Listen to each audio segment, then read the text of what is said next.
Kami berdoa ya Tuhan untuk Indonesia ya Tuhan, tanahnya, udaranya ya Tuhan, orang-orangnya kami berkati Indonesia ya Tuhan. Hanya yang daripada terjadi atas Indonesia ya Tuhan. Kami tahu Indonesia ada di tangan-Mu, di pikiran-Mu, di hati-Mu ya Tuhan. Kami berdoa untuk Indonesia ya Tuhan. Berkat daripada-Mu turun atas Indonesia ya Tuhan. Tanah ini ya Tuhan Kau berkati ya Tuhan dalam nama Yesus. Dalam nama Yesus, dalam nama Yesus. Pemerintahan kami ya Tuhan, dari mulai presiden sampai RT RW ya Tuhan. Bapak Jokowi Dodo ya Tuhan, maaf kami ya Tuhan, kami berkati ya Tuhan. Biar ada akibat daripada turun mereka ya Tuhan. Indonesia boleh mengikuti apa kata hati-Mu ya Tuhan. Apa kata rencana-Mu Indonesia ikuti ya Tuhan. Terima kasih Tuhan, terima kasih Tuhan. Tulismu melawan Indonesia ya Tuhan. Dari mulai setiap kami ya Tuhan. Hati-hati kami yang lupa, hati-hati kami yang kalau kami masih suka berlari daripada-Mu ya Tuhan. Dari mulai hati kami ya Tuhan. Kau lawan hati kami ya Tuhan. Kami tidak ada apa-apanya tanpa-Mu ya Tuhan. Terima kasih Tuhan Yesus, kami berdoa ya Tuhan. Biar sampai RT RW pun sekeliling kami ya Tuhan, di sekeliling rumah kami ya Tuhan, Kau berkati ya Tuhan. Orang-orang yang boleh melihat ada darah Yesus dalam kami ya Tuhan. Ada terang yang darah di dalam kami ya Tuhan Yesus. Kami berterima kasih ya Tuhan untuk semua yang Kau berikan kepada kami ya Tuhan Yesus. Terima kasih Tuhan Yesus, terima kasih Tuhan Yesus. Kami berikan kepada kami warisan yang daripada-Mu ya Tuhan. Kami berterima kasih ya Tuhan. Terima kasih untuk semua yang Kau berikan kepada kami ya Tuhan. Kesehatan ya Tuhan.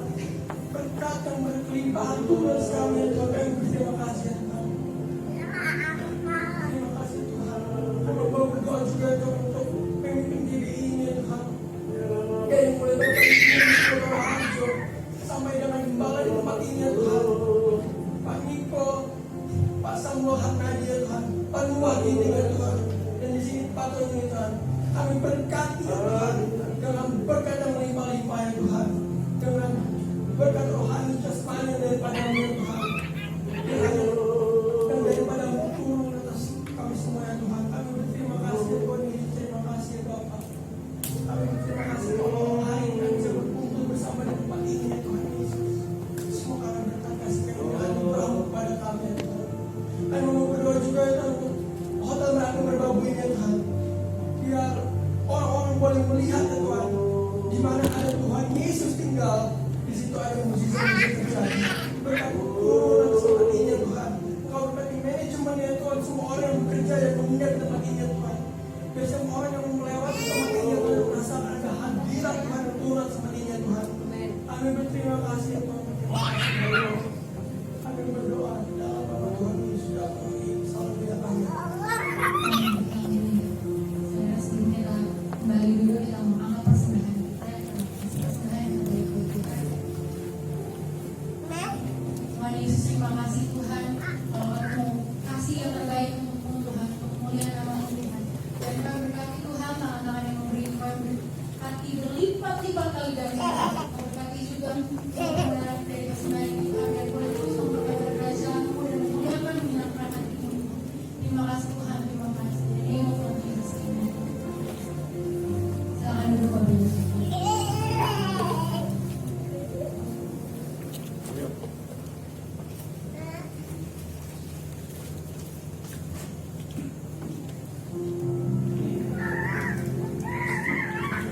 Kita siapkan dan kita berdoa.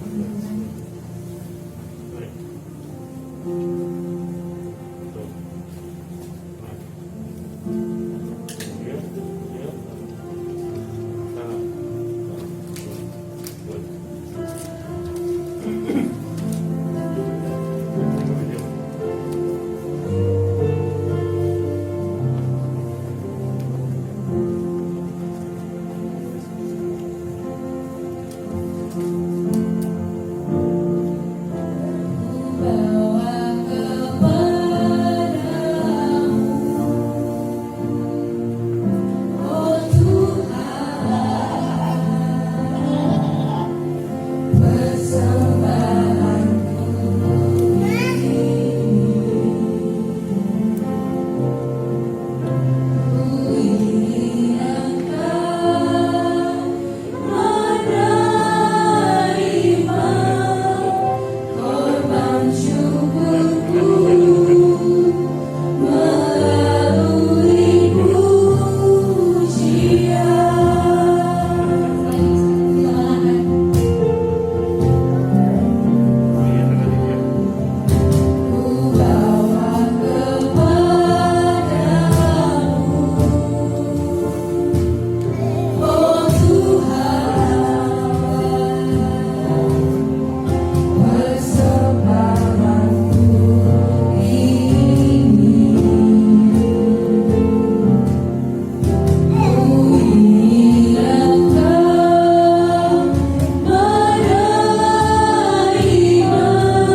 kami. Kami menyambut roh hikmat dan wahyu pada hari ini. Berbicara kepada kami, singkapkan Tuhan. Karuniakanlah Tuhan pengertian itu kepada kami. Sebab Tuhan, kami harus mengerti, kami harus memahami apa yang Engkau mau supaya kami dengar. Kami buka hati kami untuk kebenaran firman-Mu, Tuhan. Berbicaralah kepada kami. Makasih Bapa, sambut kebenaran itu di dalam nama di atas segala nama, Yeshua HaMasiah. Haleluya. Amin. Amin. Puji Tuhan. Shalom, selamat pagi saudara semua, silakan duduk. Selamat pagi Bapak Ibu Saudara, juga yang menyaksikan Zoom. Selamat pagi semuanya, shalom. Puji Tuhan, kita ketemu lagi di hari ini. Pada pagi hari ini saya mau berbicara kepada Anda semua bagaimana sejarahnya persekutuan orang-orang percaya itu dimulainya bagaimana. Tahu, kita katakan bagaimana sih sebenarnya persekutuan atau disebut gereja itu lahir. Bagaimana mulai? Karena kalau saya lihat, ya saya harus berkata apa adanya ya.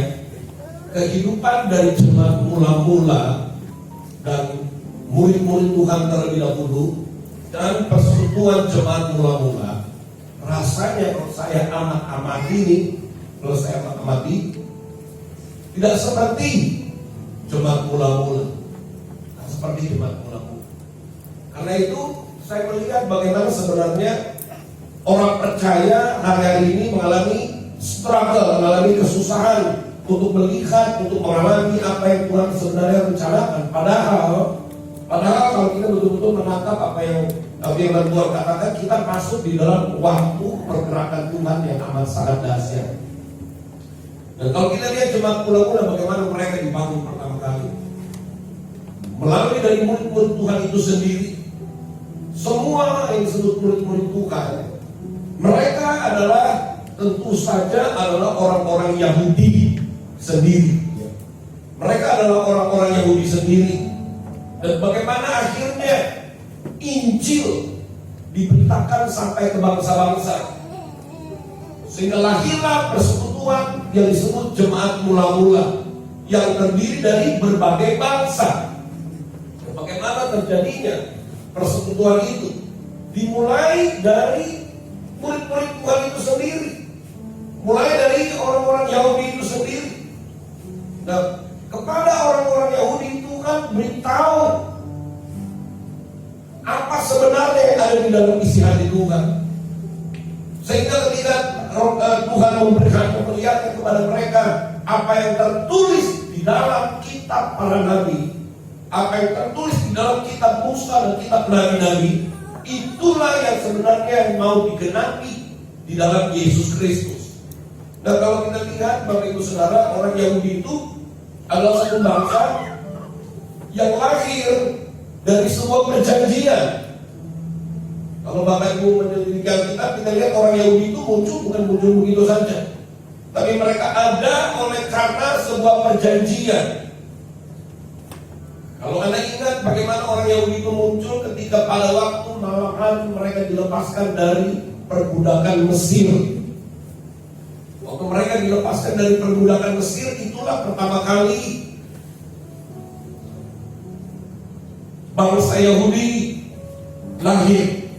Setelah itu mereka keluar menjadi bangsa tersendiri dari diperbudak selama 400 tahun.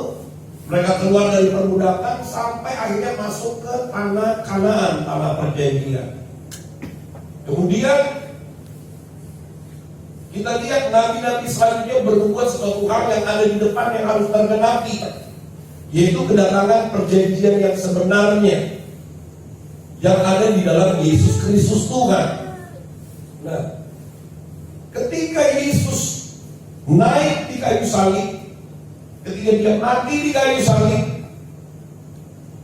Tuhan memberitahu kepada murid-murid Tuhan sendiri bahwa ia harus menderita. Dia harus mati, dia harus menderita, supaya manusia mengalami kelepasan dari ikatan dari belenggu yang namanya belenggu dosa. Nah, orang Yahudi punya sejarah di mana mereka dilepaskan dari perbudakan Mesir. Tapi Yesus datang sendiri kepada murid-muridnya dan dia berbicara secara terbuka Dia tidak berbicara secara sama-sama. Dia berbicara secara terbuka bahwa nanti satu ketika anak manusia itu akan ditinggikan. Dia harus melalui pengalaman itu supaya akhirnya terjadi kelepasan dari belenggu yang sebenarnya, yaitu belenggu dosa. Sebenarnya selama 3,5 tahun Yesus melayani di bumi, pelan-pelan dia sudah mulai ceritakan itu kepada murid-muridnya tersendiri, bahwa anak manusia akan diserahkan. Pelan-pelan dia ceritakan itu, karena mereka ini akan jadi penggerak.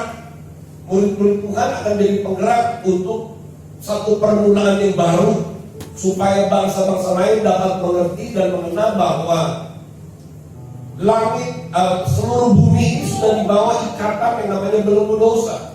Tapi murid-murid Tuhan diberitahu pelan-pelan supaya mereka menjadi pionir, mereka menjadi saksi. Yang mereka menjadi pionir, mereka menjadi saksi dari apa yang terjadi di atas kayu salib, yang ternyata sudah dinubuatkan di dalam Alkitab. Sudah dinubuatkan. Salah satu kisahnya kita bisa lihat di dalam perjalanan 2 orang murid dari Emmaus. Ya, kalau Anda lihat di dalam Lukas 24 itu, 2 orang murid dari Emmaus, mereka dalam perjalanan mereka pulang, lalu mereka ngobrol satu dengan yang lain tentang satu peristiwa yang mungkin membuat mereka pusing kepala. Kalau Anda baca baik-baik begini loh, kalau Anda baca baik-baik cerita itu, maka Anda akan mengerti persekutuan orang percaya pertama-tama dibangun dari atas dasar apa? Dimana sekarang ini kita harus lihat apakah dasar itu masih ada atau tidak. Apakah dasar yang dibangun atas jemaat mula-mula sama atau tidak? Kalau sudah tidak sama lagi, hasilnya pasti berbeda. Dan menurut pengamatan saya, esensi dasar dari jemaat mula-mula itu tidak terlalu kuat lagi atas kehidupan orang percaya sampai hari ini.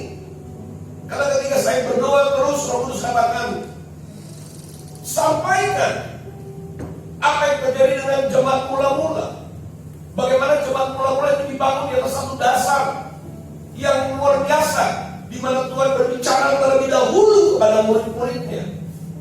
Tuhan berbicara pada murid-muridnya yang adalah bangsa Yahudi sendiri, baru diberitakan kepada bangsa-bangsa lain. Nah, 2 orang murid dari Emmaus, kalau kita lihat di dalam Lukas 24 ini, ketika mereka dalam perjalanan pulang, mereka sedang pusing kepala karena begini. Orang yang mereka harapkan untuk menjadi juru selamat itu disalibkan. Yang mereka harapkan untuk menjadi penyelamat bangsa Israel dari tekanan orang Romawi. Tapi mereka sedih karena mati di kayu salib, masuk di dalam golongan orang-orang yang terkutuk. Kalau kita lihat dalam sejarah Romawi, orang-orang yang matinya naik di atas kayu salib, tidak semua naik di atas kayu salib. Tapi kalau sudah penjahat-penjahat yang naik di kayu salib itu sudah masuk dalam golongan orang-orang yang terkutuk. Jadi mereka punya pengharapan bahwa Yeshua adalah juru selamat mereka untuk mengeluarkan mereka dari tekanan orang Romawi. Mereka lihat mati dan masuk di antara orang-orang yang terkutuk, yaitu di salib. Belum berhenti dari cerita itu, dikejutkan dengan cerita lain yang datang dari perempuan-perempuan, para ibu-ibu.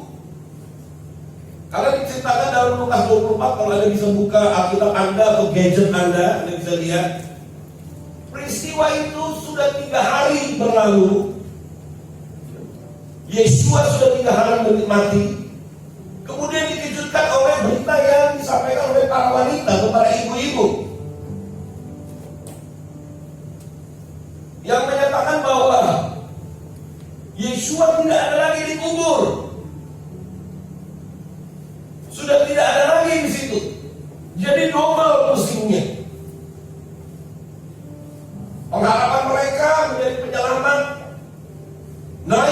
salib masuk dalam golongan orang-orang yang terkutuk. Kemudian belum selesai mereka sedih. Laporan kami dari kaum ibu, kaum wanita, para perempuan, bahwa Yesus tidak ada lagi di dalam kubur itu. Bangkit katanya. Dan cerita itu menjadi gempar. Begitu ceritanya kalau Anda lihat dalam Lukas 24. Gempar mereka. Dan di tengah perjalanan mereka membincangkan hal itu, Yesus tiba-tiba datang menghampiri mereka. Yesus masuk di dalam cerita mereka. Yesus masuk dalam cerita mereka. Dan Yesus berkata begini, kenapa kamu tidak tahu? Kenapa kamu tidak mengerti bahwa sudah tertulis di dalam kitab Musa dan kitab para nabi, peristiwa itu harus terjadi. Ketika Yesus ngomong pada orang Yahudi yang punya pengalaman dengan kelepasan,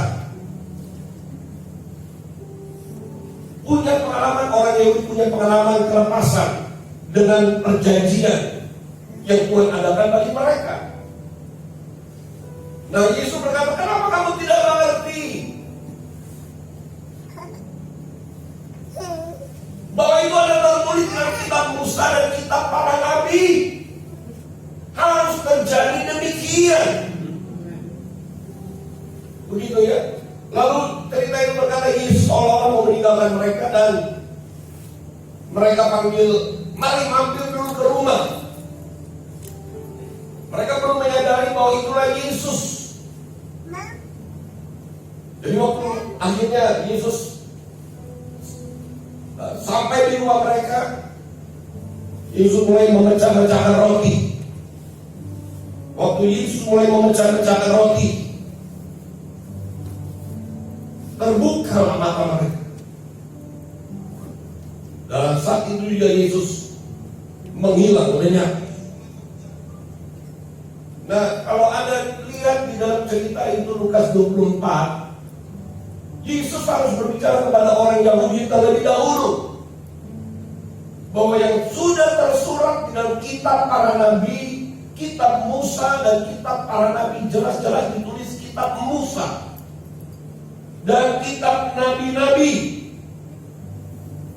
jelas ditulis seperti itu.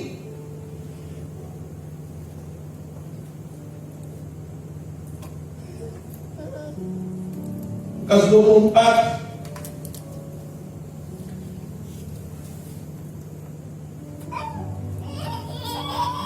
ayat 27, atau saya bacakan Lukas 24 ayat 25 sampai ayat 27. Lalu ia berkata kepada mereka, hai kamu orang bodoh, betapa lambatnya hatimu sehingga kamu tidak percaya segala sesuatu yang telah dikatakan para nabi. Kemudian, bukankah Mesias harus menderita semuanya itu untuk masuk ke dalam kemuliaannya? Lalu ia menjelaskan kepada mereka apa yang tertulis tentang dia dalam seluruh kitab suci, mulai dari kitab Musa dan segala kitab nabi-nabi. Yesus berkata, dikatakan mulai dari kitab Musa. Kitab-kitab Musa itu adalah Kejadian, Keluaran, Imamat, Bilangan, Ulangan, dan kitab nabi-nabi yang lain. Diterangkan. Saya percaya bahwa orang murid-murid dari Emmaus ini juga belajar. Karena saya percaya setiap orang Yahudi itu sejak masih kanak-kanak itu diajarkan tentang bagaimana keberadaan Musa sampai akhirnya satu bangsa keluar dari perbudakan. Kalau Anda pernah pergi ke Israel, sampai hari ini anak-anak kecil itu di Yerusalem, kewajiban orang tua untuk menjelaskan asal usul mereka, bagaimana mereka dilepaskan, itu wajib. Orang tua mempunyai kewajiban untuk menceritakan kepada anak-anaknya bagaimana bangsa Israel itu jadi.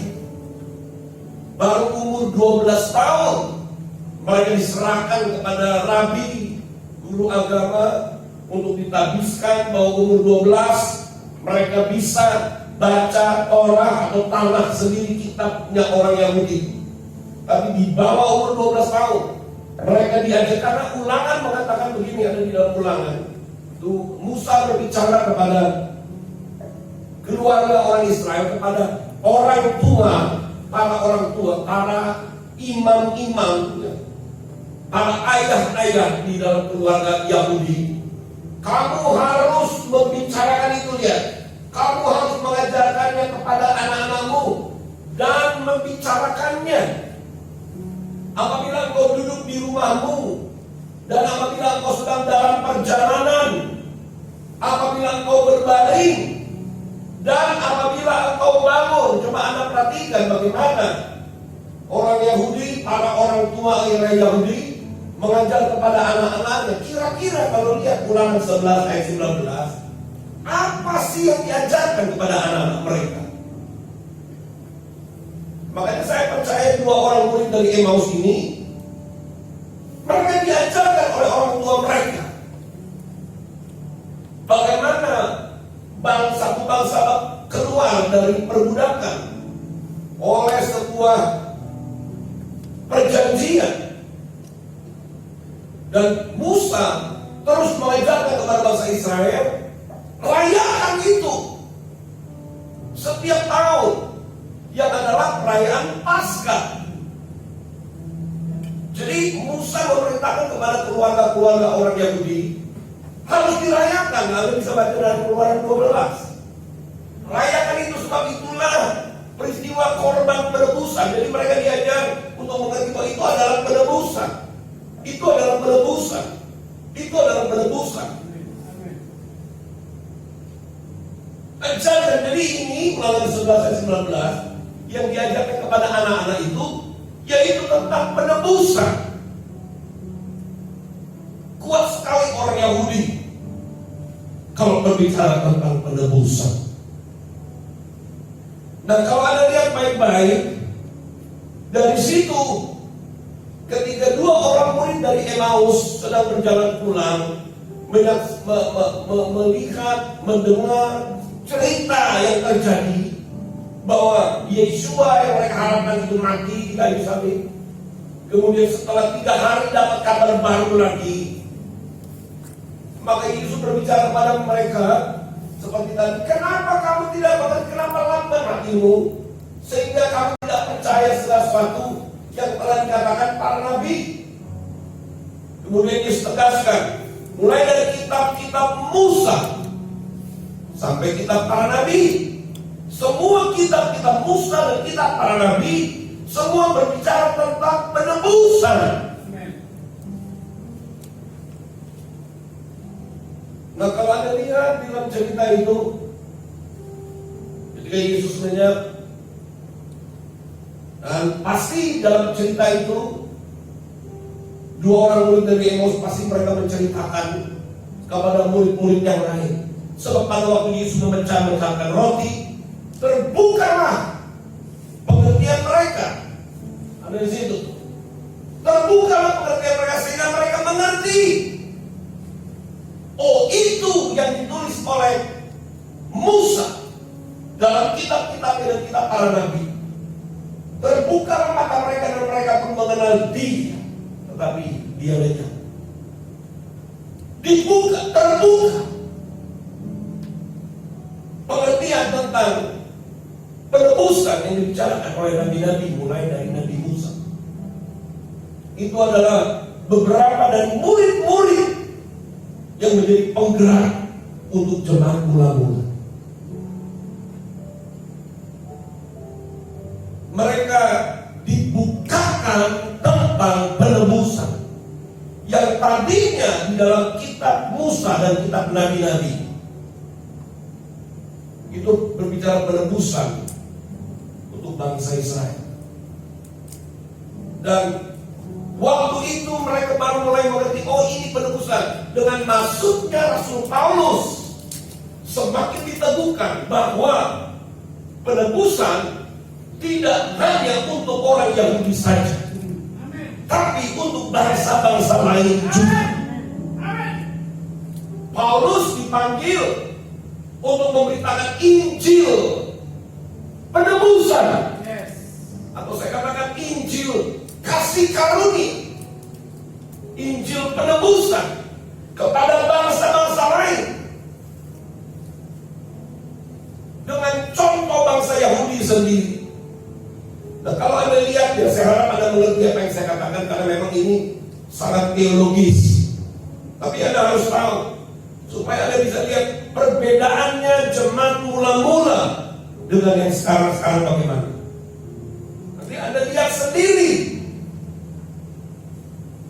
Kalau jemaat mula-mula dimulai dari orang-orang Yahudi, diajarkan, ditegur, dibukakan tentang kuasa penebusan, baru berbicara kepada bangsa-bangsa lain, diteguhkan dengan kehadiran Roh Kudus.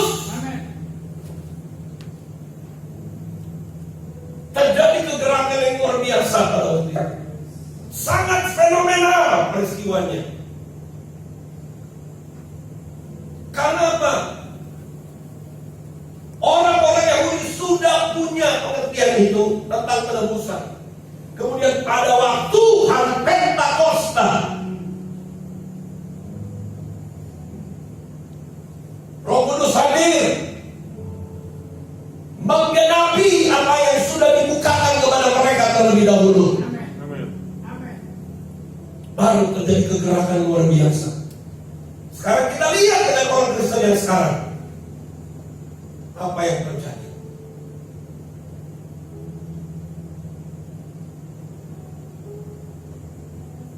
Sebentar lagi kita masuk kepada perayaan Pentakosta, bulan Mei. Sekarang yang saya mau sampaikan kepada Anda, orang percaya, orang Kristen, gereja Tuhan, ngerti nggak apa itu hari Pentakosta?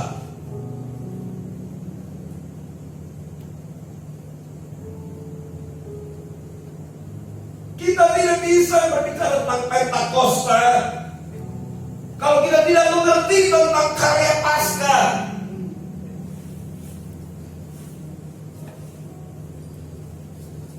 Itu sebabnya kita tidak bisa punya pengalaman fenomenal seperti jemaat mula-mula, yang menurut saya fantastik. Kegerakan pekerjaan Roh Kudus itu meneguhkan apa yang mereka sudah tahu terlebih dahulu. Karena sebelum Yesus terangkat ke sorga, dia masih ada waktu selama 40 hari. Kisah Rasul pasal pertama berkata, ia berulang-ulang kali menampakkan dirinya kepada orang-orang. Selama 40 hari sebelum Yesus naik ke sorga.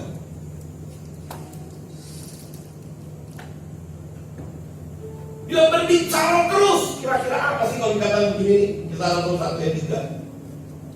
Selama 40 hari dia berulang-ulang menampakkan diri. Ngapain? Saya mau pastikan, karena Yesus tidak pernah sekedar menampakkan diri. Greetings, halo, apa kabar? Berulang-ulang kali dia menampakkan diri. Pasti dia berbicara apa yang tertulis tentang dia di dalam kitab-kitab Musa dan kitab para nabi tentang penebusan. Jadi murid-murid ini ready. Ketika Yesus bilang, sekarang kamu tunggu di loteng Yerusalem. Kamu tunggu sampai kamu diperlengkapi dari tempat yang maha tinggi. Jadi waktu mereka tunggu di loteng Yerusalem itu, Bapak Ibu Saudara semua yang ada di sini, yang dari yang menyaksikan Zoom, bukan orang yang tidak tahu apa-apa. Karena 40 hari Yesus ketemu mereka terus, sampai mereka mengerti ini adalah peristiwa penggenapan nubuat di kitab-kitab Musa dan para nabi tentang penebusan. Amin. Halo? Amin. Anda paham gak?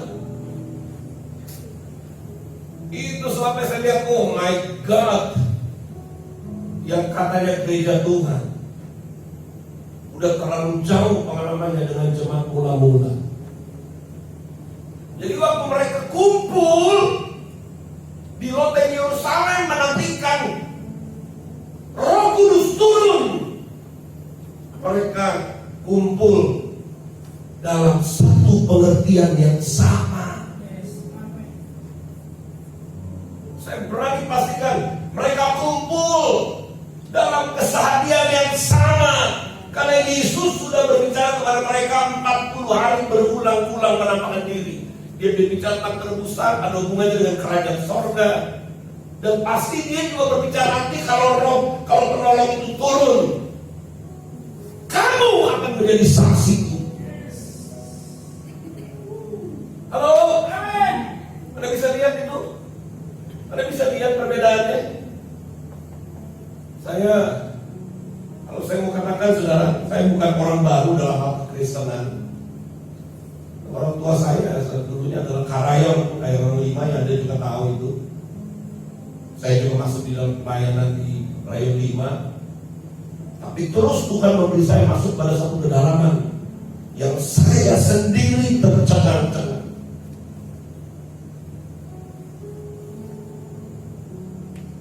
Makin mendekati, makin kesini saya semakin kagum kepada, oh my God, aku bersyukur. Karena saya diperlihatkan tentang fenomena jemaat mula-mula dengan kehidupan orang Kristen yang sampai hari ini.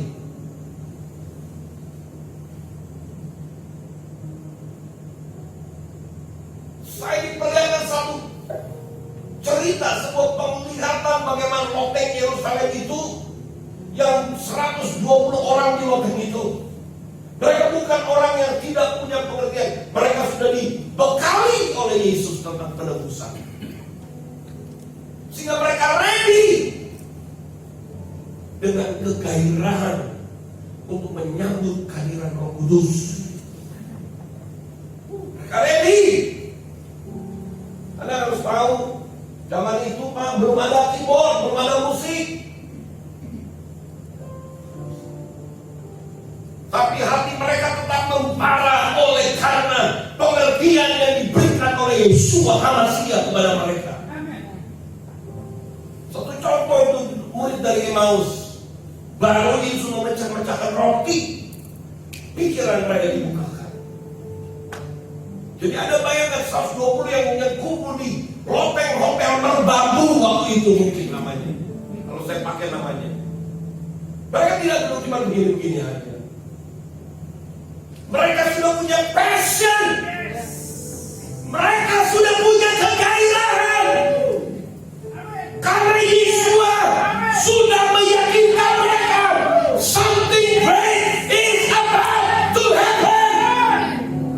Sesuatu yang besar akan menandai sebuah permulaan baru yang akan didengar oleh bangsa-bangsa.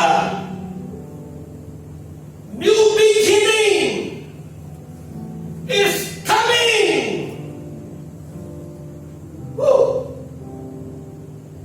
Anda bisa bayangkan murid-murid Tuhan seperti 2 orang murid yang mau itu dibukakan. Bagaimana mereka menanti, belum ada musik, tapi hati mereka membara. Mereka menunggu.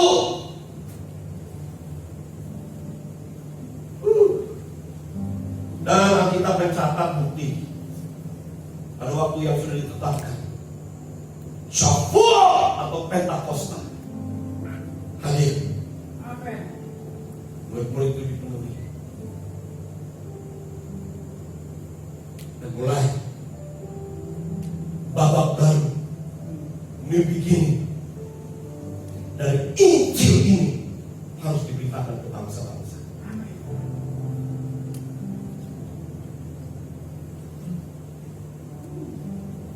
Coba saya mau ajak Anda lihat semua itu. Anda tidak bisa melihat ke depan dan tidak tahu. Saya mau tanya, Anda mengerti gak sih Pentakosta itu apa? Saya pusing dengan istilah-istilah itu. Kalau orang-orang tidak mengerti, Pentakosta itu terjadi karena Paskah sudah terjadi terlebih dahulu. Amin. Amin. Karena ketika Roh Kudus bukakan kepada saya, oh my God, buat orang-orang lama yang kenal saya, karena saya lebih berapi-api dari saya sebelumnya. Karena kalau melihat waktu Tuhan, kan saya melihat waktu Tuhan makin dekat lewat penanggalan Yahudi, makin dekat. Bukannya saya malah luntur. Pandemik masuk, bukan saya malah ketakutan dan bersembunyi. Pandemik masuk justru berkata, Tuhan inilah waktunya, namamu dipermuliakan. Malah kencang pewahyuannya dibukakan. Roh Kudus ngomong pada saya,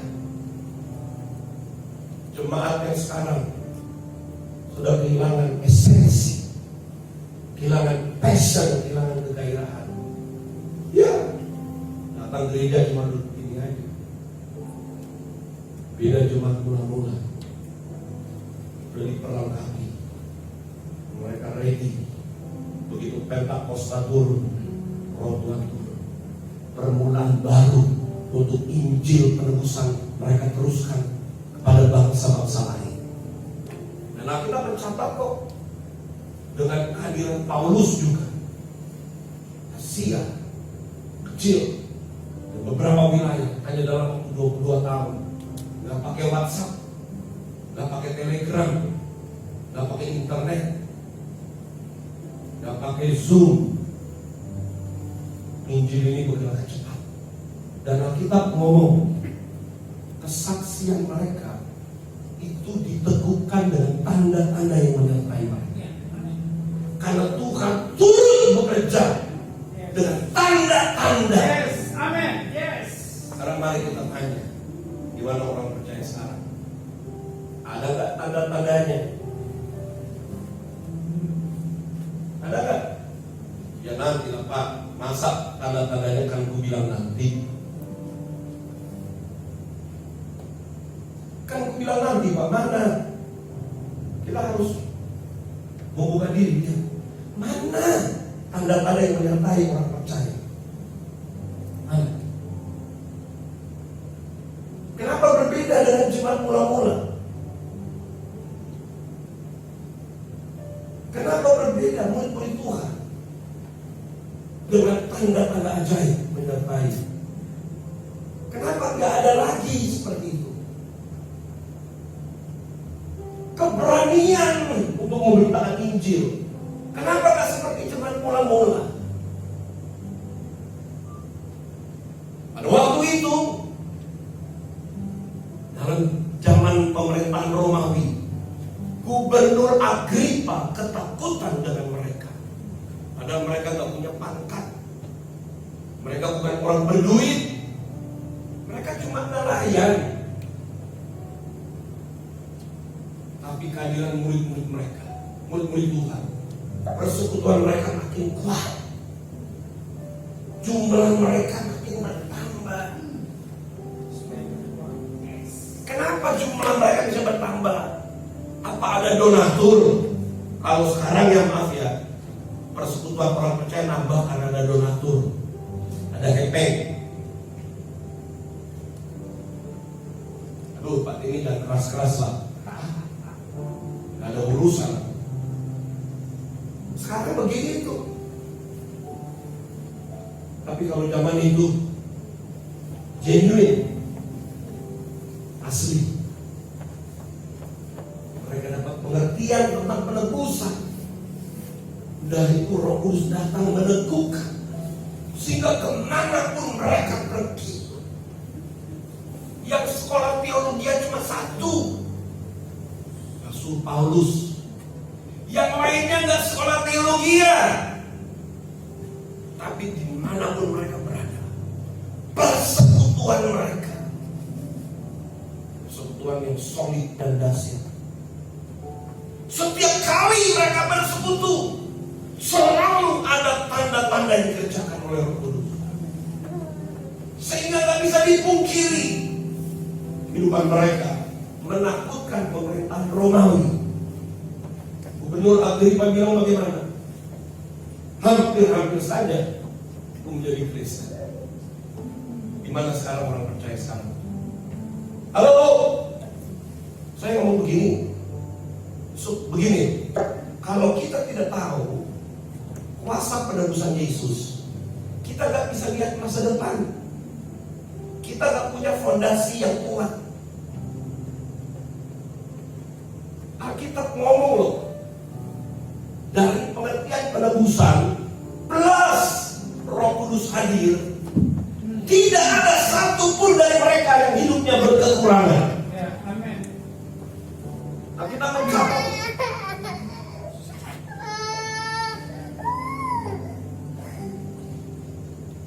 baik-baik, tidak ada satupun dari mereka yang berkekurangan. Ini dia ayatnya. Kisah Rasul 4 ayat 34. Sebab tidak ada seorang pun yang berkekurangan di antara mereka. Bahkan tanah pun dikasih di bawah kaki para rasul untuk dikelola. Berarti apa artinya? Mereka semua berkelimpahan. Berkelimpahan. Halo? Kenapa kurang aminnya di sini ya?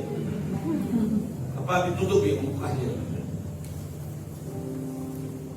Itu kelimpahan. Kalau bukti, saya mau sampaikan ini karena Tuhan ngomong. Kalau kita mengerti tentang penebusan, kalau kita mengerti benar-benar tentang penebusan Bapak Ibu, seperti orang Israel waktu mereka keluar dari perbudakan, nggak ada satupun yang keluar miskin. Amin. Dan betul nggak dicatat? Keluar dari perbudakan, mereka keluar dengan uang banyak. Terbukti jemaat mula-mula, nggak ada yang keperluan tanah pun bisa dijual. Lalu hasilnya diletakkan di depan kaki rasul-rasul untuk dikelola. Wah, luar biasa. Jadi mana ada orang berkekurangan di zaman ini? Hebat gak jemaat mula-mula? Kalau saya kepingin seperti jemaat mula-mula, saudara. Hari-hari ini saya kejar terus pengertian tentang penebusan. Aku gak mau rugi. Kenapa?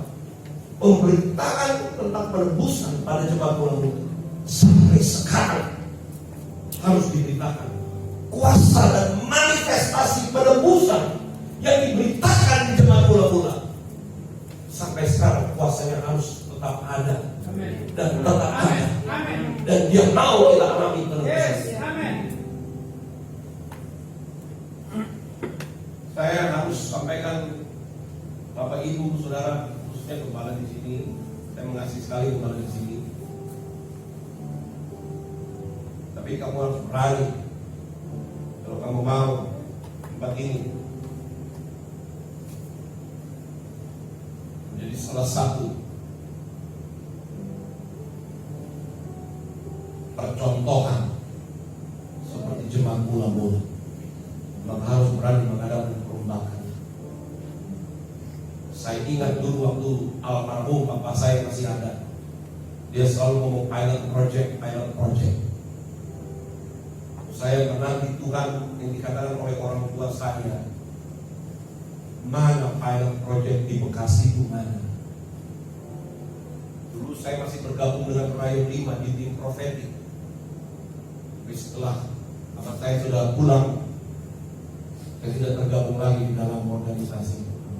Tapi kalau saya ada di tempat ini, saya ingat lagi perkataan orang tua saya.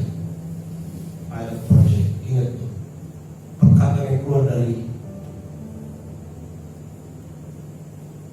Bapak saya itu bukan perkataan manusia, itu saya yakin itu Roh Kudus benar. Bekasi harus ada pilot project. Ya, saya ngomong jujur ya, saya sudah terputus dengan orang-orang yang ada di Bekasi yang lain, bro. Tapi masih dengan kamu. Saya nggak tahu lagi yang lain. Aku nggak punya masalah, tapi ya sudah tidak terkoneksi. Tapi kalau aku masih ada, datang, saya menyampaikan perkataan pilot project, itu legacy untuk warisan. Saya mau sampaikan buat Bapak Ibu Saudara juga yang menyaksikan lewat Zoom ini. Mari kita lihat kehidupan kita sendiri. Mengerti nggak searti sebuah penebusan? Menurut katamu apa artinya penebusan bagimu? Yang pertama itu. Kemudian yang kedua, menurut katamu apakah artinya Pentakosta?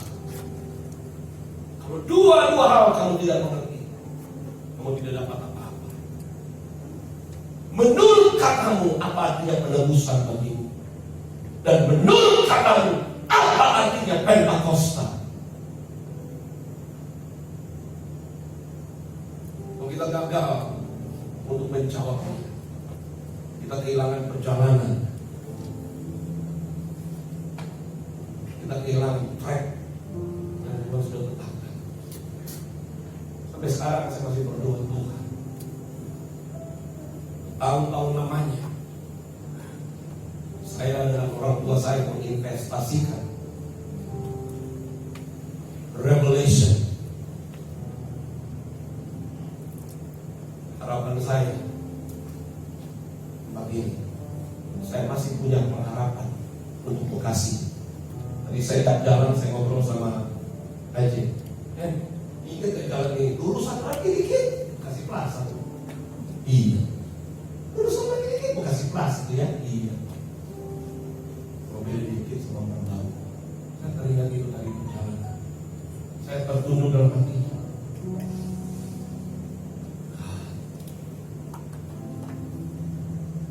Tugasmu berat, tapi kalau kamu berani ambil risiko, maka pengalaman jemaat mula-mula bisa terjadi. Tuhan mencari pionir yang berani mengadakan perombakan. Tuhan mencari orang-orang yang berkata, apa yang telah kau mulai atas jemaat mula-mula, aku harus alami dalam hidup. Jemaat mula-mula itu dibangun bukan karena uang, tapi oleh karena pengertian tentang penebusan dan kehadiran Roh Kudus. Jemaat jadi kaya waktu jemaat memberikan persembahan itu oleh karena pengertian tentang penebusan dan pengertian tentang Pentakosta. Saya juga mau sampaikan kepada Anda yang menyaksikan lewat Zoom, kalau Anda mau tahu terobosan dalam hidupmu, pahami. Kali-kali saya bagikan lewat Zoom, live streaming, Facebook. Pasca kali ini saya juga bingung. Panjang beritanya, dalam beritanya. Dan saya menemukan pasca dengan Pentakosta ini tidak ada terpisah, ini satu keterkaitan yang begitu dalam antara peristiwa pasca dan peristiwa Pentakosta. Itu tidak terputus hubungannya.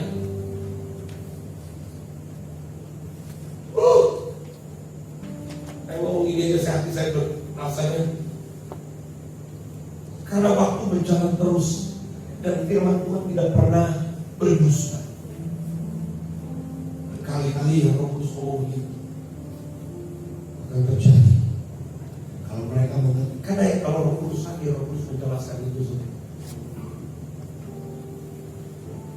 Kalau enggak, kita masuk dalam pengulangan yang namanya kehidupan yang agamawi.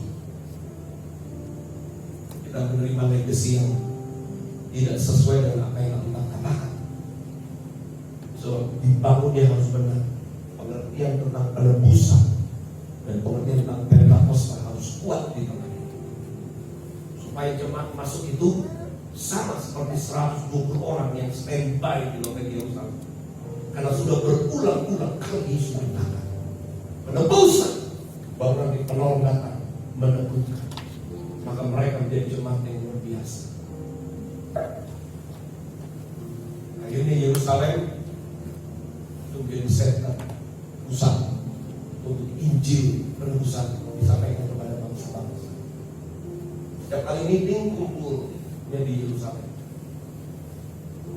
Amazing. Dan ini harus terjadi lagi Bapak Ibu Saudara. Tapi harus sama kualitasnya seperti orang Yahudi. Mulai dari mana? Perkeluarga harus jelas. Sudahkah Anda ngomong sama anak-anakmu apa artinya Paskah? Apa artinya penebusan? Coba kita lihat anak-anak kecil. Kalau orang Yahudi kan beda. Dari anak-anak kecil berulang-ulang dia bicarakan hal itu. Di mana? Lagi duduk di rumah, lagi ngopi, ya kan? Sedang dalam perjalanan, mungkin ke pasar, lagi berbareng santai keluarga. Dan apabila kamu bangun pagi, ngomong terus. Makanya melotot tuh orang Yahudi. Yesus cuma kasih sedikit saja, mereka mengerti. Tapi coba lihat orang Kristen sekarang. Mana ada anak-anak diajarkan berulang-ulang. Ntar kalau udah menjadi remaja, sudah jadi ABG, sudah jadi gadis remaja, sudah jadi dasarnya nggak kuat. Dunia datang, tawaran dunia datang, terseret ke sana. Tidak ada dasar. Tapi kebaktian cuma begitu aja. Saya singkatkan hal ini untuk membuka pengertian kita semua. Kalau kita mengerti betul tentang penebusan dan Paskah, hidup kita berbeda. Karena sudah tertulis dalam kisah para rasul, tidak ada yang kurang.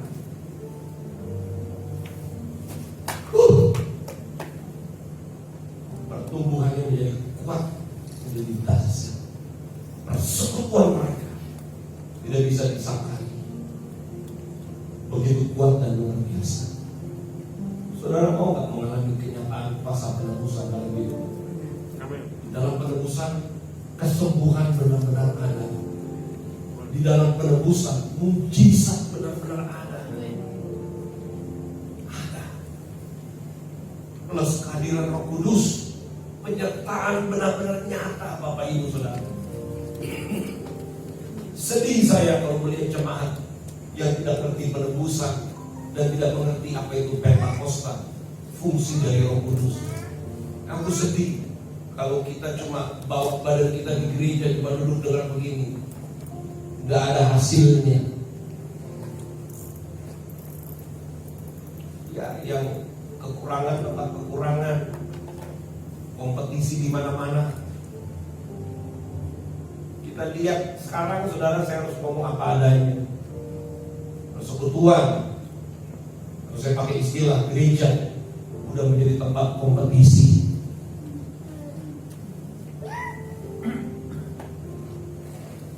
Betul nggak? Iya dong. Sound system yang canggih, tempat yang hebat, sudah bukan menjadi satu betul seperti loteng Yerusalem, sudah tempat kompetisi. Persaingan yang sophisticated, yang kaya kumpul sama yang kaya, yang kekurangan kumpul sama yang kekurangan. Mana ada di dalam perjanjian di jemaat mula-mula itu nggak ada, karena semuanya tidak ada yang berkekurangan.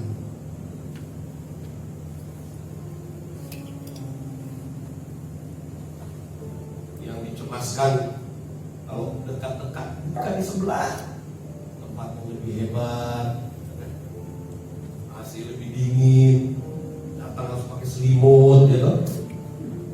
Masuk disuguhin es krim, bisa kosong tempat ini, saya ngomong apa adanya. Gimana Bapak Ibu? Ada tempat baru dibuka lebih hebat, lebih keren, full band terus, masuk ditawarkan es krim. Bukan cuma ditembak pakai untuk lihat termogan, kasih es krim supaya nggak panas badannya. Mau nggak? Hati-hati dengan kompetisi. Karena Roh Kudus sudah kasih tahu kepada saya, sini semakin kompetisi, kemudian sudah tidak ada lagi. Dan yang paling malang adalah kuasa dari Injil sudah tidak ada lagi. Masuk kepada apa? Toleransi, kompromi. Habis kuasa penebusan tidak ada lagi.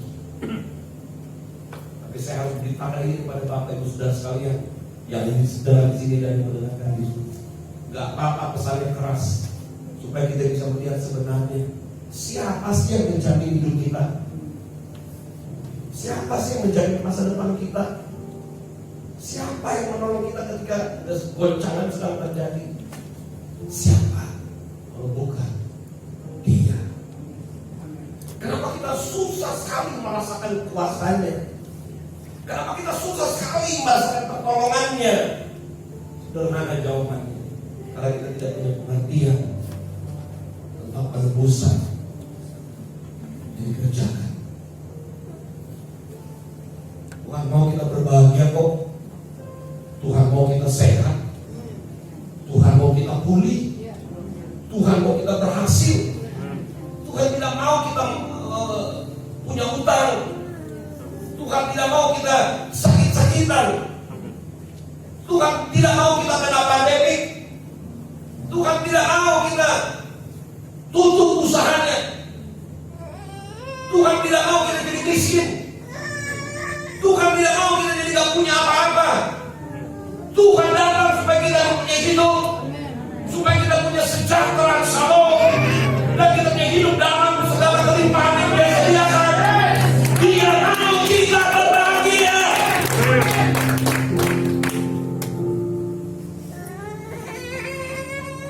Dan kita lihat dari sesuatu mungkin yang tidak tepat. Kenapa orang takut untuk berbicara tentang kelimpahan? Entah kalau ngomong kelimpahan, kelihatannya dicap ini Injil kemakmuran. Padahal Tuhan mau kita lebih dari makmur bahkan. Amin. Karena setan berusaha menutupi hal ini. Penebusan yang sesungguhnya, dengan saudara, saya akhiri dan tutup khotbah saya. Penebusan itu membawa kita kepada identitas yang sebenarnya di dalam Kristus. Bukan budak, bukan budak dosa, bukan ikatan dari belenggu dosa, tapi kemenangan demi kemenangan. Saya pikir kalau saya ada di jemaat mula-mula Tuhan, persekutuan mereka setelah Roh Tuhan turun kayak apa? Kalian bisa bayangkan setelah peristiwa Pentakosta itu, apa itu? Dicatat ke dalam Alkitab. Setelah Kisah Rasul pasal 4 ke atas, tanda-tanda yang lain makin dahsyat persekutuan mereka. Bukan menurun, sekalipun mereka mungkin belum saling mengenal, tapi justru makin mempererat hubungan mereka satu dengan yang lain. Tidak ada doktrin macam-macam. Ada doktrin macam-macam. Menurut saya sudah selidiki dalam Alkitab, satu-satunya doktrin yang diletakkan atas orang-orang di sana melalui pelayanan para rasul cuma penebusan. Dan ternyata berita penebusan itu berita sepanjang masa. Kalau kita kan sekarang kan banyak sekali doktrinnya.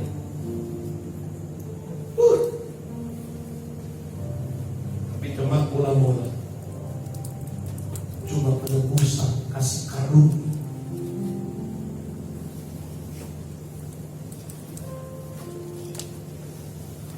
Kali Paulus berdoa pada Tuhan karena seperti ada duri dalam dagingnya.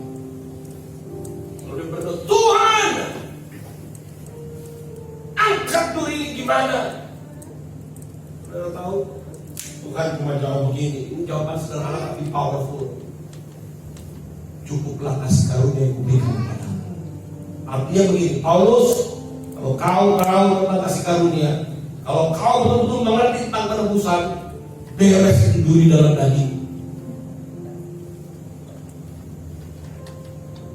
Kalau orang menerjemahkan Paulus sepanjang hidupnya itu menderita karena duri dalam daging, nggak hilang-hilang, nggak enak saudara. Saya aja kalau keselak tulang di sini nggak enak. Masa Yesus tega menaruh duri dalam daging untuk Paulus selama-lamanya? Itu dokternya nggak benar. Tapi Yesus kasih jawaban begini, Paulus, kamu minta dan dicabut. Dengar, cukuplah kasih karunia yang kuberikan kepadamu. Artinya dengan kamu mengerti tentang kasih karunia, habis itu duri dalam daging. Tentang penebusan, jadi nggak ada masalah yang tidak terselesaikan. Tidak ada masalah yang mengganjal. Kalau kita tahu tentang penebusan, semua selesai. Oh yes, haleluya. Saudara mau masuk dalam pengalaman cepat mula-mula, mengerti tentang penebusan, lalu paham tentang Pentakosta itu seperti apa, supaya kita punya pengalaman. Nggak enak saudara kalau sebagai orang percaya tidak punya pengalaman. Nggak enak. Sampai sekarang pun saya tetap minta pengalaman sama Tuhan. Sampai sekarang kita berdoa, Tuhan terima kasih buat karya terbesar. Oleh karya terbesar, maka dari waktu ke waktu aku pasti mengalami pengalaman. Aku minta Tuhan, dan saya tahu Tuhan memberikan itu kepada kami. Saya setiap tahun punya kesaksian tentang penebusan, tentang kasih karunia Tuhan. Dan saya tahu di tahun 2021 ini Tuhan juga memberikan pengalaman tentang penebusan yang luar biasa. Dan janji siap-siap mau digenapi.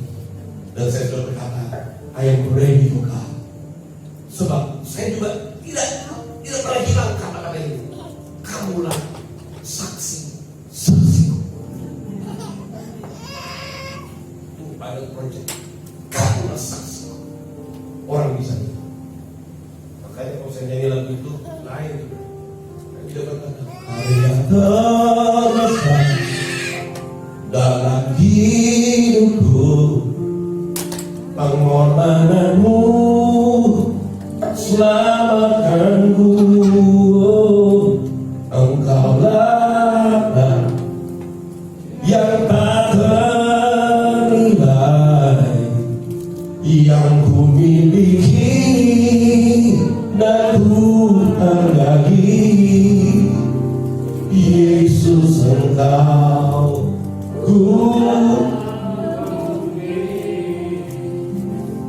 kalau Anda ngerti benar tentang penebusan,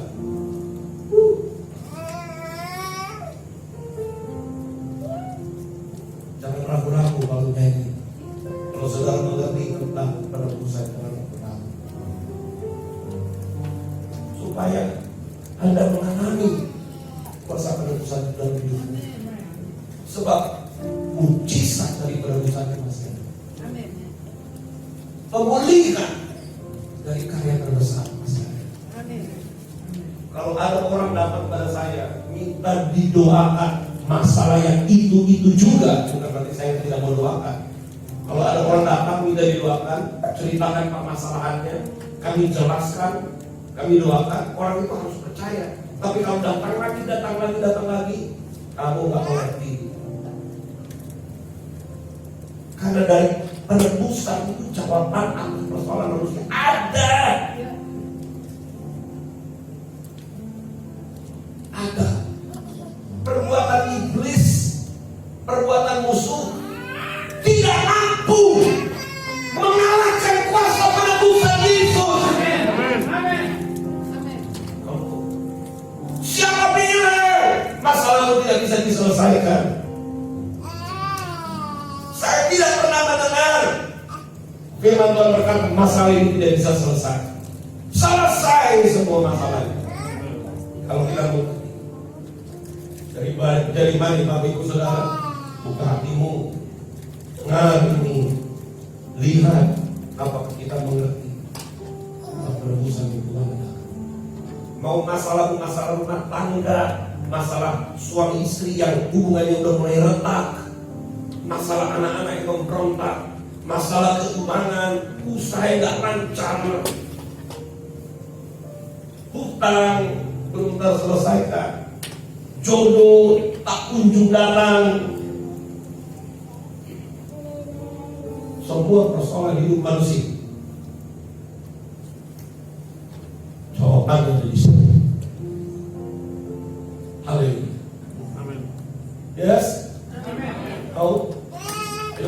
berdiri.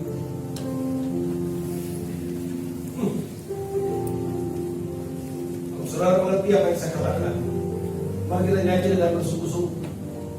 Mari kita sadari bahwa hanya oleh karena kasih setia Tuhan, hanya oleh karena karya penebusan, masa depan masih ada. Amin. Pemulihan masih ada. Yes. Sehingga ketika Roh Kudus hadir dalam hidupmu, Dia akan meneguhkan dengan tanda-tanda. Amin. Haleluya. Kasih yang terindah, hati yang mulia,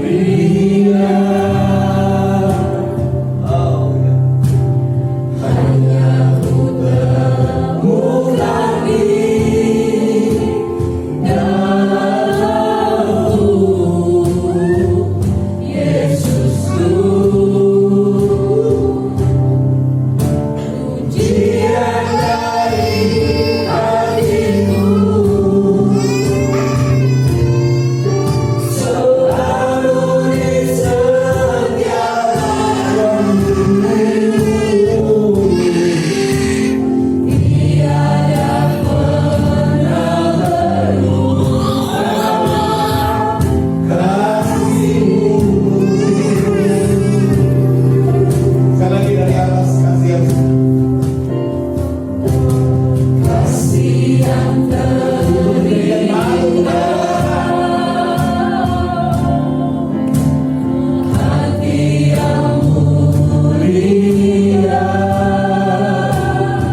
temukan kesusahan demi kesusahan, persoalan demi persoalan, masalah demi masalah, masalah pekerjaan, keuangan yang tidak selesai-selesai, atau mungkin masalah rumah tangga, atau apapun yang Anda alami hari-hari ini.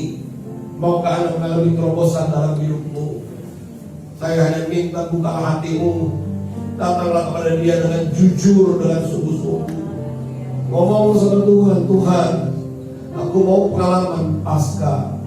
Aku mau mengalami pengalaman penebusan, supaya ketika Pentakosta tiba, ketika Roh Kudus berkarya dalam hidupku, aku semakin dikuatkan oleh karena dasar hidupku adalah aku ditebus. Saudara yang rindu seperti itu, buka hatimu, datang kepada Tuhan, nyanyi dengan tangan terangkat dan bersungguh-sungguh kepada Dia. Saya mau berdoa buat Anda, supaya ketika Anda nyanyi bersungguh-sungguh, merindu meminta pengalaman baru, satu permulaan perjalanan yang baru, tanpa pengertian penebusan, maka itu akan terjadi sesuai dengan kerinduanmu. Ayo angkat tanganmu dan nyanyi bersama-sama dari awal. Kasih yang terindah, kasih yang terindah.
masalah dalam hidup mereka, masalah dalam rumah tangga mereka, masalah dalam kesehatan mereka, masalah dalam pekerjaan mereka.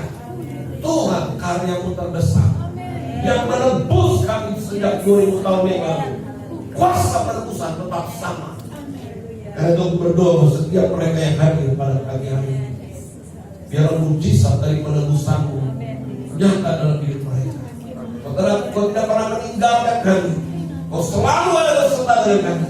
Aku berdoa supaya terjadi terobosan dalam hidup mereka, sehingga mereka tuh sama seperti jemaat pulau-pulau, memiliki kegairahan untuk mencintai Kau lebih, dan mereka menjadi saksi bahwa apa yang Kau kerjakan di kayu salib itulah perjanjian yang memindahkan kami dari kegelapan kepada terang-Mu yang ajaib. Dan aku minta supaya kemuliaan juga terjadi. Terima kasih Tuhan buat tempat ini. Terima kasih Tuhan biarlah dalam pengembalaan Tony dengan Ira, dalam pengembalaan mereka bersama dengan anak-anak mereka dan tim pengembalaan yang melayani, setiap mereka mengalami pengalaman bersama-sama mereka, supaya seperti yang terjadi dengan jemaat mula-mula juga terjadi atas mereka, bersama mereka, tim pelayanan, para pekerja Tuhan. Juga kudoakan supaya mereka juga punya pengertian dan pengalaman seperti jemaat mula-mula. Inilah doaku Bapa. Terima kasih Tuhan Yesus. Karya terbesar dalam hidupku, pengorbananmu yang selalu Engkaulah yang tak ternilai, yang ku miliki dan ku bagi. Yesus, sekali lagi saudara, ku kagumi karya terbesar dalam hidupku, pengorbananmu yang selamatkanku. Engkaulah yang tak ternilai, yang ku miliki dan ku hargai.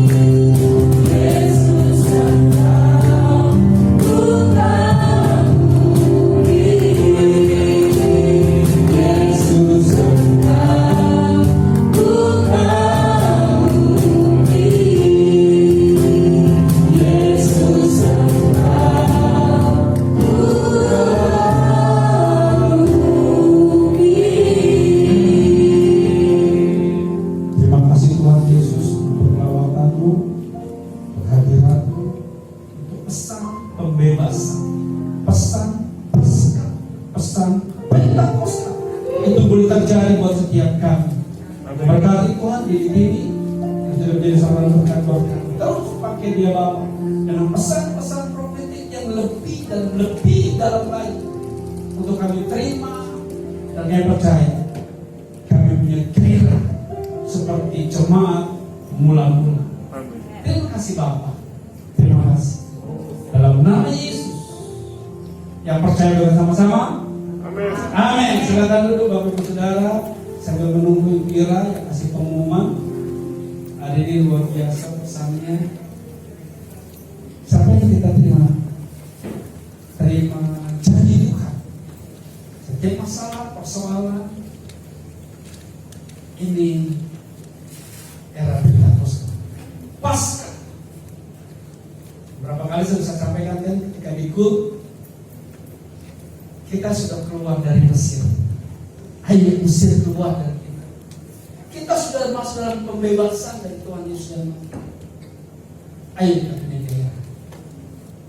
Kalian berkati mungkin ada persembahan kedua doa. Nanti ya, sasaran ke kaki siap. Mari kita angkat amplop persembahan kita. Nanti saja Tuhan Yesus, terima kasih Tuhan, dan memberi yang terbaik untuk kemuliaan nama Tuhan, untuk Biar Engkau yang terus dimuliakan Tuhan, Engkau yang terus disenangkan, Engkau yang terus kami muliakan dalam persembahan kami. Terima kasih Tuhan Yesus, dan berdoa dan ucap syukur. Haleluya. Sambil persembahan kami mendengarkan firman.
Baik, pengumuman mungkin kita belum kembali antar pembicara.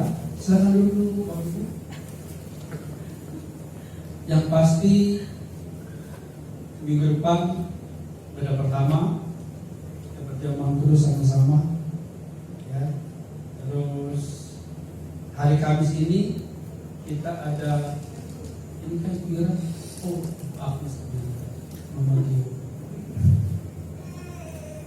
Kamis ini minggu lalu di mana ya?